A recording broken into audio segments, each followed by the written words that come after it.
এরে বাবুরে, আমেরিকা এয়ারপোর্টে একটা অদ্ভুত ঘটনা ঘটেছে। এই যে স্ক্রিনে যে মহিলাকে দেখতে পাচ্ছেন, এই মহিলা আমেরিকার একটা এয়ারপোর্টে ইমিগ্রেশন পুলিশ তাকে আটকাইছে। আটকানোর পরে তাকে জিজ্ঞাসা করা হয়েছে যে আপনি কোন দেশ থেকে এসেছেন।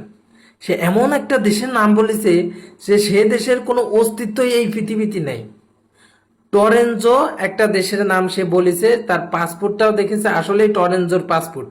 অন্য অন্য দেশেও সে ভ্রমণ করেছে, সেখানেও তার সিল মারা রয়েছে।